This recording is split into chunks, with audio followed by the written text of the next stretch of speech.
Good morning, ninth class. Today we are going to discuss next topic, that is identify the factors that helps in building self confidence. कुछ ऐसे factors के बारे में आज हम discuss करेंगे जो हमारे सेल्फ कॉन्फिडेंस को बिल्डअप करने में, इंक्रीज करने में हमारी हेल्प करते हैं. Factors building self confidence and help in honing self management skills. कुछ ऐसे फैक्टर्स जो सेल्फ कॉन्फिडेंस को बिल्डअप करते हैं और हमारी सेल्फ मैनेजमेंट स्किल्स को इम्प्रूव करने में, परफेक्ट बनाने में हमारी हेल्प करते हैं. There are enough reason for you to start honing your self management skills. तो बहुत से कारण हैं, बहुत से रीज़न हैं जिनकी वजह से हमें अपनी जो सेल्फ मैनेजमेंट स्किल्स हैं इनको इम्प्रूव करना पड़ता है. ठीक है. Below given are some areas that you can start working on. कुछ ऐसे पॉइंट्स हैं जिन पर हमें फोकस करना है, वर्क करना है. First point is locus of control. Locus of control का मतलब है कितना और किस वे से हम किसी भी सिचुएशन को, कंडीशन को कंट्रोल कर सकते हैं. Okay. Locus of control is the degree to which you perceive control over a situation being internal और एक्सटर्नल. लोकस ऑफ कंट्रोल वह डिग्री है, वह सीमा है जिस तक आप किसी भी इंटरनल और एक्सटर्नल कंडीशन, सिचुएशन को कंट्रोल कर पाते हैं. Okay. It refer to the range of beliefs that you hold in term of being controlled by self, that is internal locus, or controlled by others or the situation, that is external locus.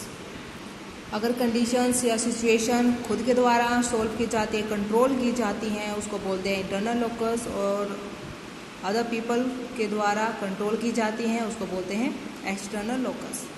Okay. जब हम किसी भी situation को खुद handle करते हैं, manage करते हैं, कंट्रोल करते हैं, तो ये हमारा इंटरनल लोकस होता है. ठीक है. अगर हम किसी दूसरे पर्सन की हेल्प लेते हैं कंट्रोल करने के लिए किसी भी सिचुएशन को, that is external locus. Second point is self efficacy. It refers to a belief about your own ability to deal with events and challenges. Self efficacy का मतलब होता है सेल्फ एबिलिटीज़ जो हमारी हेल्प करती हैं किसी भी इवेंट को, किसी भी चैलेंज को, कंडीशन या सिचुएशन को मैनेज करने के लिए. ठीक है. तो सेल्फ एफिकेसी वो सेल्फ एबिलिटीज़ होती हैं जिनका यूज़ करके हम किसी भी इवेंट को, किसी भी चैलेंज को, किसी भी कंडीशन या सिचुएशन को ईज़िली हैंडल कर सकते हैं. ठीक है. उससे अच्छे से डील कर सकते हैं. High self efficacy results in ability of staying happy even with little and having greater confidence in dealing with varied situation और varying degrees of difficulties. Self efficacy हमारी सेल्फ कॉन्फिडेंस को भी इंक्रीज़ करती है. Okay.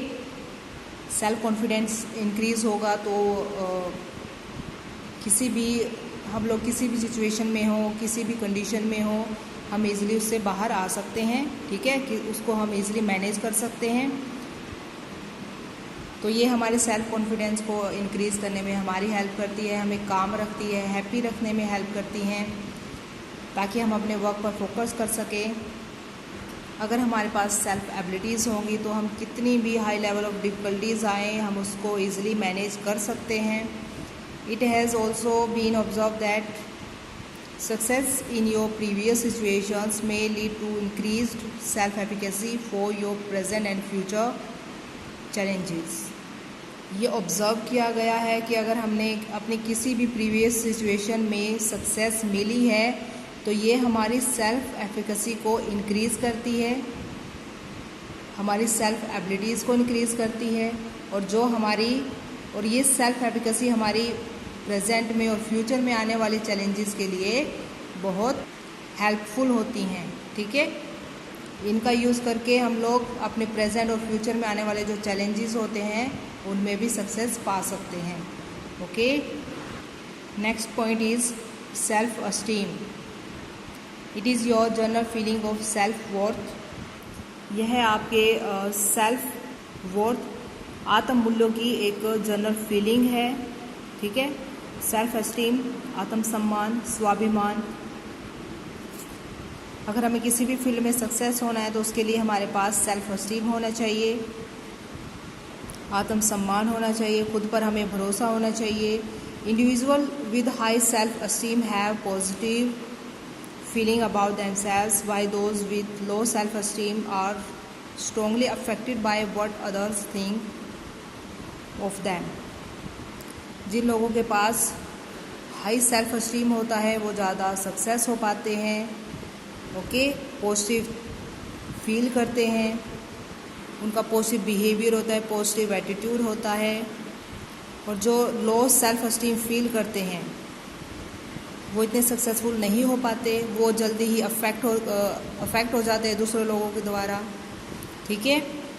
वो उनकी thinking power hurt हो जाती है, वो हर्ट फील कर लेते हैं, उनकी थिंकिंग बिल्कुल नेगेटिव हो जाती है। And may view themselves negatively when criticised by others. दूसरे लोगों के द्वारा उनकी आलोचना की जाती है तो वो बहुत ही नेगेटिव बिहेव करते हैं, उनका बिहेवियर एटीट्यूड बिल्कुल नेगेटिव हो जाता है और वो सक्सेसफुल नहीं हो पाते, ओके। तो इसलिए हमें हाई सेल्फ एस्टीम होना चाहिए। Next point is self monitoring. It is the extent to which you base your behaviour on cues from other people and situations. इसमें जो हमारा बिहेवियर होता है वो दूसरे लोगों के द्वारा किया गया जो बिहेवियर है या सिचुएशंस के क्यूज पर बेस होता है, ओके। सिचुएशंस के अकॉर्डिंग ही हम बिहेव करेंगे, हम मॉनिटर करेंगे दूसरे लोगों को और सिचुएशन को, उसके बेस पर ही हम बिहेव करेंगे, okay. Individuals high in self monitoring pay attention to what behaviour is appropriate in certain situations, such as staying clean and hygienic, spending time with positive people, and standing by high ethical standards, while those low on self-monitoring prefer that their behavior reflects their attitudes and are not as flexible in adapting their behavior to stimulational cues. अगर हम high self monitor हैं तो हम किस situation में कैसा behave करना है ये हम अप्रोप्रिएटली कर पाते हैं, ओके। हमें क्लीन हाइजेनिक रहना है तो हम उस सिचुएशन में ऐसा करेंगे।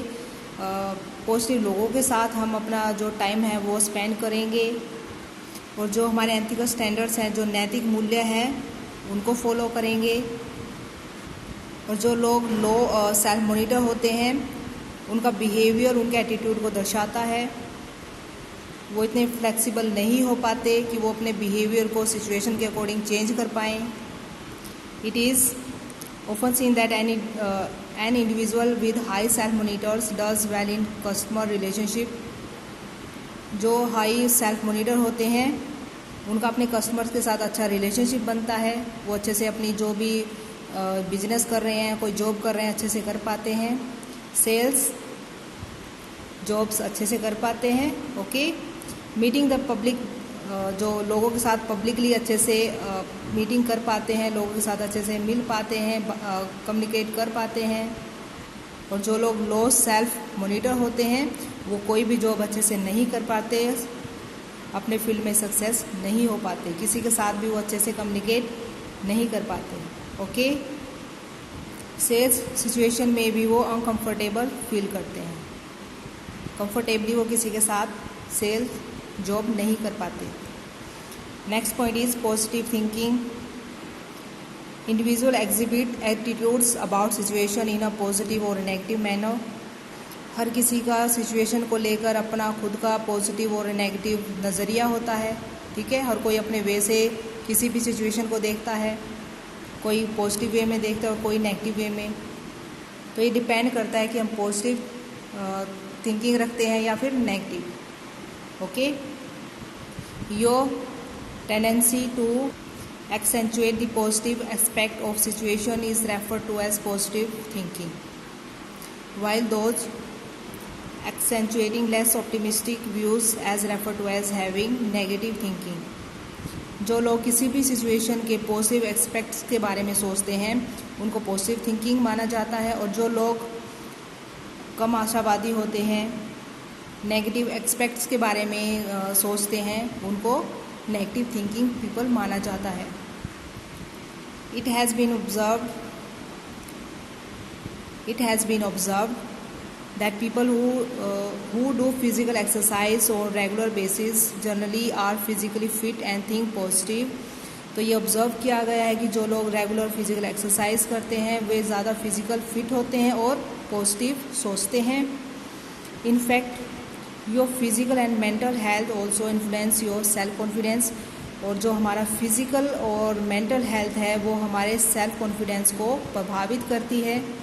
People with positive affect are physically fit and are less absent from work and those which with negative effect often fall sick and report higher level of job stress. जो लोग पॉजिटिव होते हैं, physically fit होते हैं वो लोग अपने work से कम एब्सेंट होते हैं, रेगुलर अपना वर्क करते हैं. ठीक है.